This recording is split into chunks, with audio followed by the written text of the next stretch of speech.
Hi friends, welcome back. News है, पिछले साल भारत को धमकी दी और अब सीधा लाखों किलोमीटर दूर स्वीडन को शरिया कानून लागू करने की धमकी। ओए होए, शरिया लॉ का धमकी दे रहे हैं कि उनको वहां पे शरिया लॉ चाहिए। आप पता चलेगा। पता नहीं, मतलब आप किसी और कंट्री में जिसमें आपका कंट्रोल नहीं है उनको क्या कर सकते हैं? कुछ भी नहीं। आप उस कंट्री में गए एज शरणार्थी और उसके बाद इनकी अकड़ देखो कि अब वो कहते हैं कि जो हम छोड़ के भाग के आए थे जिस वजह से, हमें वही चीज़ वहाँ चाहिए। स्वीडन करेगा इनको सीधा, देखते हैं। तो चलो वीडियो शुरू करते हैं। वीडियो शुरू करने से पहले अगर आप चैनल पर नए हो और आपने अभी तक सब्सक्राइब नहीं किया तो जल्दी से पहले सब्सक्राइब के बटन और बेल आइकन को क्लिक कर लो ताकि आपको हमारे सारे न्यू वीडियोस के नोटिफिकेशन मिल जाए जैसे हम अपलोड करें। अगर आपको वीडियो पसंद आता है प्लीज लाइक एंड शेयर। चलिए शुरू करते हैं। मैं तो कह रही हूँ अच्छा है, इस टाइप से अपना असलियत दिखाएं ताकि पूरी वर्ल्ड को पता चले कि ये कितना मेजर प्रॉब्लम है और इंडिया को ये प्रॉब्लम कैसे वो फेस कर रहा है। और तब तुम ज्ञान बांटते थे, अब वो ज्ञान अपना जो बांट रहे थे ना उसको खुद यूज करो। इस समय की सबसे बड़ी न्यूज स्वीडन और बांग्लादेश को लेकर आ रही है। आपको याद होगा पिछले साल भारत के अंदर नुपुर शर्मा जी ने प्रॉफेट मोहम्मद के ऊपर एक स्टेटमेंट दी थी, एक विवादित टिप्पणी की थी, जिसके बाद दुनिया के जितने भी मुस्लिम देश हैं ये सारे एक साथ यूनाइट हो गए थे और लगातार भारत की आलोचना कर रहे थे और भारत को टारगेट कर रहे थे और भारत से तो माफी तक मांगने की मांग कर रहे थे। सेम इसी तरह की एक घटना अब स्वीडन के अंदर भी हो गई है और भारत के पड़ोसी देश बांग्लादेश ने स्वीडन को धमकी दी है। जिस तरह से पिछले साल भारत को धमकियां दी जा रही थी, ठीक उसी तरह से बांग्लादेश की तरफ से लाखों किलोमीटर दूर स्थित स्वीडन को धमकी दी गई है। और इस वीडियो में हम डिस्कस करेंगे कि आखिरकार बांग्लादेश ने स्वीडन को क्या कहा है। इस समय जितने भी मुस्लिम देश हैं ये काफी अपसेट हैं, काफी गुस्से में हैं और काफी निराश हैं। पिछले साल जब नुपुर शर्मा जी ने भारत के अंदर प्रॉफेट मोहम्मद के ऊपर एक विवादित स्टेटमेंट दी थी, जिस तरह का गुस्सा इन सब देशों ने उस समय दिखाया था, ठीक उसी तरह का गुस्सा आज के डेट में भी दिखाया जा रहा है। हालांकि उस समय सामने भारत था और भारत के साथ कई सारे मुस्लिम देशों के इंटरेस्ट हैं, इसलिए वो जो गुस्सा दिखाया गया था वो थोड़ा लिमिटेड था। लेकिन क्योंकि इस बार सामने स्वीडन है जो कि एक छोटा सा देश है, इसलिए जितने भी मुस्लिम देश हैं ये काफी आक्रामक हो गए हैं और स्वीडन को काफी धमकियां दे रहे हैं। वैसे विडंबना इस बात की है कि जब भी इस तरह की स्टेटमेंट आती है या फिर इस तरह की कोई घटना होती है तभी ये मुस्लिम देश एक साथ यूनाइट होकर किसी एक देश को टारगेट करते हैं। वरना अधिकतर समय जब ऐसा कुछ नहीं होता है, ये मुस्लिम देश खुद ही एक दूसरे के साथ लड़ते हैं। कोई फलस्तीन को सपोर्ट करता है तो कोई इजराइल को, कभी ये शिया और सुन्नी के इशू के ऊपर लड़ते हैं तो कभी यमन के ऊपर एक साथ मिलकर चढ़ाई करते हैं और यमन के मुस्लिम लोगों के ऊपर हमला करते हैं। और ये जितने भी एंडलेस वॉर्स हैं ये इन्हीं मुस्लिम कंट्रीज में हैं। हम बात करते हैं स्वीडन की। एक्चुअली स्वीडन में क्या हुआ कि वहां पर एक इराकी रेफ्यूजी जिसका नाम था सलमान मोमिका, वो स्वीडन के अंदर पिछले कुछ सालों से रह रहा था। यानी वो इराक से रिफ्यूज लेकर स्वीडन में गया था। अब ये जो सलमान मोमिका नाम का व्यक्ति है ये पहले मुस्लिम धर्म से था, यानी ये एक एक्स मुस्लिम है जिसने स्वीडन में जाकर मुस्लिम धर्म को प्रैक्टिस करना बंद कर दिया है। अब हुआ क्या कि सलमान मोमिका ने क्या किया कि स्वीडन के अंदर स्टॉकहोम की वहां की सबसे बड़ी मस्जिद उसके सामने कुरान के कुछ पेजेस को जलाने की परमिशन मांगी। अब जो स्वीडन की पुलिस थी उसने स्टार्टिंग में तो सलमान मोमिका को परमिशन दे दी, लेकिन बाद में हेट क्राइम के चलते हेट क्राइम का केस लगाते हुए इसके खिलाफ ही इन्वेस्टिगेशन स्टार्ट कर दी। जिसके बाद जो ये सलमान मोमिका था ये चले गया स्वीडन के अंदर कोर्ट के अंदर और इसने कोर्ट को बताया कि ये स्टॉकहोम की सबसे बड़ी मस्जिद के सामने वहां पर कुरान को जलाना चाहता है। अब ये एक तरह का फ्रीडम ऑफ एक्सप्रेशन है, अभिव्यक्ति की आजादी का बहुत ही मौलिक अधिकार है, बहुत ही फंडामेंटल राइट है। और जो स्वीडन की कोर्ट थी उन्होंने फंडामेंटल राइट का हवाला देते हुए इस स्वीडन के व्यक्ति जो कि एक इराकी रेफ्यूजी था और एक्स मुस्लिम था, इसको कुरान जलाने की परमिशन दे दी। और स्वीडन की पुलिस से कहा कि इसको पूरी सिक्योरिटी दी जाए और ये सुनिश्चित किया जाए कि जब ये फ्रीडम ऑफ एक्सप्रेशन को प्रैक्टिस कर रहा हो इसको कोई भी टारगेट ना करे और इसकी जान के ऊपर कोई भी खतरा नहीं हो। अब ये सलमान मोमिका नाम का जो व्यक्ति था इसने कुरान जलाने के दिन को चुना 28 जून को, जिस दिन पूरे दुनिया में मुस्लिम धर्म के लोग ईद मना रहे थे। और जैसे ही सलमान मोमिका ने स्टॉकहोम की सबसे बड़ी मस्जिद के सामने वहां पर कुरान के कई सारे पेजेस को जलाया, उसके बाद न सिर्फ स्वीडन के मुस्लिम धर्म के लोग बल्कि पूरी दुनिया की मुस्लिम कंट्रीज, जितने भी मुस्लिम कंट्रीज के लीडर्स हैं, वहां के धर्म गुरु हैं, ये सारे अब स्वीडन को टारगेट करना स्टार्ट हो गए हैं। अब ऐसा नहीं है कि जो सलमान मोमिका नाम का व्यक्ति है जो ये इराकी रेफ्यूजी स्वीडन के अंदर वहां पर रह रहा है, इसको नहीं पता था कि ये जो घटना करने वाला है, जो ये कुरान जलाने वाला है, इसके बाद इसको टारगेट नहीं किया जाएगा और ये बिल्कुल सेफ रहेगा। अब ये पिछले ही कल सलमान मोमिका की एक स्टेटमेंट आई जिसमें इसने कहा कि ये 10 दिनों के बाद एक बार फिर से स्टॉकहोम की सबसे बड़ी मस्जिद के सामने वहाँ पर फिर से कुरान को जलाएगा।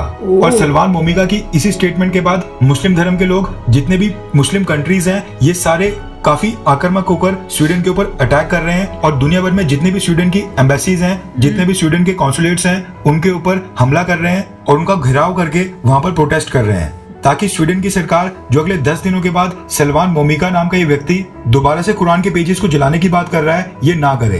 अभी पिछले कुछ दिनों से मुस्लिम देशों के मुस्लिम leaders, Organisation of Islamic Cooperation, मुस्लिम धर्म के गुरु, इन सब की स्टेटमेंट का पूरा सिलसिला चल रहा है और ये सारे स्वीडन को धमकियां दे रहे हैं और स्वीडन के ऊपर हमला कर रहे हैं। अब सेम टाइप का एक रिएक्शन बांग्लादेश से भी आया है और बांग्लादेश के सबसे बड़े मुस्लिम संगठन तहरीके खत्म नबूवत के प्रेसिडेंट अनायतुल्लाह अब्बासी ने अब स्वीडन को एक धमकी दी है। दरअसल हुआ क्या कि स्वीडन की इस घटना के ऊपर बांग्लादेश के अंदर हजारों लोग वहां पर प्रोटेस्ट कर रहे थे और स्वीडन के खिलाफ वहां पर प्रोटेस्ट करने के लिए हजारों लोगों की भीड़ एक साथ इकट्ठा हुई थी। उसी भीड़ को संबोधित करते हुए डॉक्टर अनायतुल्लाह अब्बासी ने वहां पर लोगों को कहा कि एक दिन ऐसा आएगा जब कुरान और इस्लाम को मानने वाले स्वीडन की जमीन के ऊपर पूरी तरह से कब्जा कर लेंगे। कुरान की बेइज्जती करने वालों को शरिया कानून के तहत वहां पर मौत की सजा दी जाएगी और स्वीडन में भी सारे मुस्लिम मिलकर एक दिन शरिया कानून लाकर रहेंगे। इसके साथ ही अब्बासी ने भीड़ को संबोधित करते हुए यूनाइटेड नेशंस को भी धमकी दी और कहा कि यूनाइटेड नेशंस इस मामले में अपने प्रतिनिधि को तलब क्यों नहीं करता। हमारे 57 मुस्लिम देशों को इस क्रिश्चियन क्लब यानी कि यूनाइटेड नेशंस का बहिष्कार करना चाहिए। यूनाइटेड नेशंस के जरिए कभी भी ह्यूमन राइट्स लागू हो ही नहीं सकते हैं। उन्होंने आगे धमकी देते हुए कहा कि डेनमार्क के अंदर भी वहाँ पर प्रॉफेट मोहम्मद के खिलाफ लिखने वाले अखबार के एडिटर की हत्या कर दी गई थी और अगर इस बार भी स्वीडन की सरकार जरूरी कदम नहीं उठाती है तो स्वीडन के अंदर जो इस्लाम धर्म के चरमपंथी हैं वो भी इसी का फैसला करेंगे। यानी ये साफ तौर पर एक तरह से सलमान मोमिका नाम के इस एक्स मुस्लिम जो कि एक्स इराकी रेफ्यूजी है उसको साफ तौर पर धमकी थी। स्वीडन की सरकार को साफ तौर पर चैलेंज था कि स्वीडन आने वाले समय में मुस्लिम देश बना दिया जाएगा और वहां पर भी शरिया कानून लागू कर दिया जाएगा। इसके साथ ही अब्बासी ने यहाँ पर यूनाइटेड नेशन को क्रिश्चियन क्लब कहकर संबोधित किया, यानी कि यूनाइटेड नेशंस के अंदर वहाँ पर क्रिश्चियन कंट्रीज का दबदबा है और ये जितने भी क्रिश्चियन देश हैं ये जो मर्जी करना चाहते हैं वही वहां पर करते हैं। लेकिन एक बात यहाँ पर आपने भी नोट की होगी कि ये जो सलमान मोमिका नाम का व्यक्ति था जो कि इराक से आकर वहाँ पर स्वीडन में सेटल हुआ था, एक रेफ्यूजी के तौर पर स्वीडन में आया था, ये पहले मुस्लिम धर्म का ही था, ये इस्लाम धर्म को फॉलो कर रहा था। ये कोई स्वीडन का कोई नेटिव व्यक्ति नहीं था जिसका जन्म ही स्वीडन के अंदर हुआ। स्वीडन के अंदर तो वहाँ की कोर्ट्स ने इसको राइट ऑफ एक्सप्रेशन का एक फंडामेंटल राइट दिया था और उसको प्रैक्टिस करने की परमिशन दी थी। अब ये व्यक्ति एक्स मुस्लिम था, साथ में ये इराक से ही आया था। अब इसमें स्वीडन की सरकार की कोई भी गलती नहीं है, लेकिन इसके बावजूद आज की डेट में स्वीडन की सरकार, स्वीडन की एम्बेसी और स्वीडन के कॉन्सुलेट्स को वहां पर टारगेट किया जा रहा है और ये दुनिया भर में टारगेट किया जा रहा है। ये जितने भी मुस्लिम देश हैं वहां पर स्वीडन की एम्बेसी और कॉन्सुलेट्स के सामने काफी प्रखर रूप से प्रोटेस्ट किए जा रहे हैं और जो ऑर्गेनाइजेशन ऑफ इस्लामिक कोऑपरेशन है वो स्वीडन से डिमांड कर रहा है कि स्वीडन के अंदर कुरान बर्निंग और इस्लामोफोबिया को लेकर कुछ नए कानून लाए जाएं। अब आप सोचिए कि यहाँ पर स्वीडन की सरकार की क्या गलती है। अब ये व्यक्ति भी एक्स मुस्लिम था जो पहले मुस्लिम धर्म से था और ऊपर से इराक से स्वीडन में आया हुआ रेफ्यूजी था। लेकिन क्या करें, ये जितने भी मुस्लिम देश हैं और ये जितने भी मुस्लिम धर्म के धर्म गुरु हैं जो आज की डेट में स्वीडन को शरिया लॉ और इस्लामिक देश बनाने की धमकियां दे रहे हैं, ये कभी नहीं सुधरेंगे। अगर आपको ये वीडियो पसंद आई तो लाइक करें और इसी तरह की वीडियोस के लिए चैनल को सब्सक्राइब करना ना। ये न्यूज़ सुन के अलार्मिंग सिचुएशन जो है वो नज़र आ रही है कि दुनिया में अब ये चल क्या रहा है। और देखो तो सही, जैसे इन्होंने भी स्ट्रेस किया, मैं भी बोलने वाली थी वीडियो के बाद में कि ये जो है कोई स्वीडन का नेटिव नहीं है। ये ऐसे नहीं है कि वो कोई और धर्म का था, वो मुस्लिम धर्म का ही था और उसने अब मुस्लिम धर्म छोड़ के अब एक्स मुस्लिम बना हुआ है। तो उसको अच्छी तरह अपने रिलीजन के बारे में पता होगा, उसको उसमें कुछ ऐसी चीज़ें दिखी हैं जिसकी वजह से वो अब एक्स मुस्लिम बना है और उस वजह से उसने परमिशन लेके, अब उसने बिना परमिशन के नहीं, उसने परमिशन लेके जो है कुरान को जलाया है।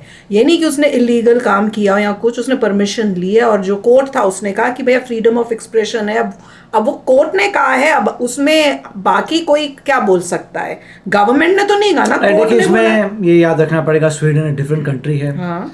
वो अपने हिसाब से चलेगी। अब आप बैठे हो दूसरे देशों में और आप चाहते हो कि वो कंट्री आपके हिसाब से चले। आप क्या दूसरों के हिसाब से चलते हो? अब इस्लामिक ब्लंटली बोलूंगी, इस्लामिक कंट्रीज जो हैं वो भी तो अपने हिसाब से चलती हैं कि आप अगर कोई टूरिस्ट भी जाता है तो उनके हिसाब से, उस टाइप से उनके लॉज को हम लोग फॉलो करते हैं कि नहीं करते। तो आप कैसे एक्सपेक्ट करते हो कि जब आपकी इस्लामिक कंट्री में कोई जाए तो आपके हिसाब से चले, पर आप लोग जब किसी और कंट्री में जाओ तो आप उनके हिसाब से नहीं चलोगे। देखिए, इसमें से एक ही पॉइंट है कि स्वीडन एक सॉवरेन नेशन है और वो अपने लॉज के हिसाब से कार्य कर रहा है। मुझे लगता नहीं है कोई कुछ कर पाएगा उनको।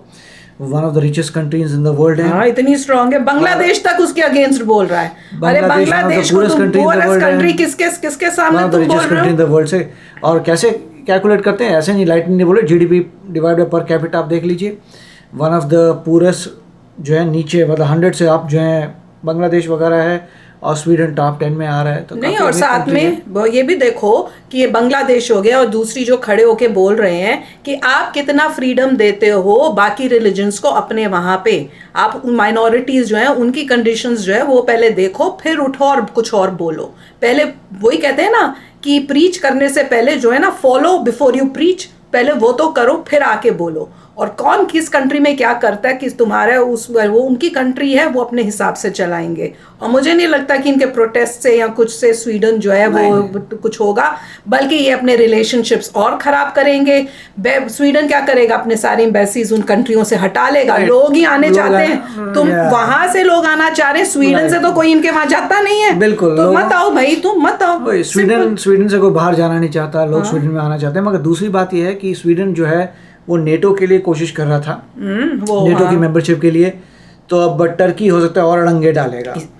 वो तो उसने वैसे ही डालने ही थे उनको। और उन्होंने कोई बड़ी बात नहीं कि उन्होंने ये सब सोच के इसलिए किया है क्योंकि उनको गुस्सा है कि टर्की जो है अड़ंगे डाल रहा है। उनको पता होगा सबको भी दिख रहा कर रहे हैं वो लोग। कि वही तो तभी ये हो रहा है। और भाई आप स्वीडन को क्यों कह रहे हो? वो तो एक इराकी था जो रिफ्यूजी होके यहाँ आया, उसने मांगा, वो ही सब करा है उसने। तो आप कैसे कह रहे हो? कोई वहाँ का अपना कोई स्वीडन का तो टेक्निकलिटी हो कि भाई हमारे जो है बंदा उसने किया नहीं। और धमकी क्या दे रहे हैं, दैट इज ऑल्सो शॉकिंग कि भैया हम वहाँ पे आके कब्जा कर लेंगे और फिर अपना शरिया लॉ करेंगे। एंड देन फिर ह्यूमन राइट्स की बात करें, यूएन को ह्यूमन राइट्स को फॉलो करनी चाहिए। मतलब अपनी स्टेटमेंट्स को ही कॉन्ट्रडिक्ट कर रहे हैं। तो आप भी शेयर करना अपने थॉट्स कि क्या करना चाहिए ऐसी सिचुएशंस में। चलते हैं, मिलेंगे नेक्स्ट वीडियो में बहुत ही जल्द। Till then take care and bye bye.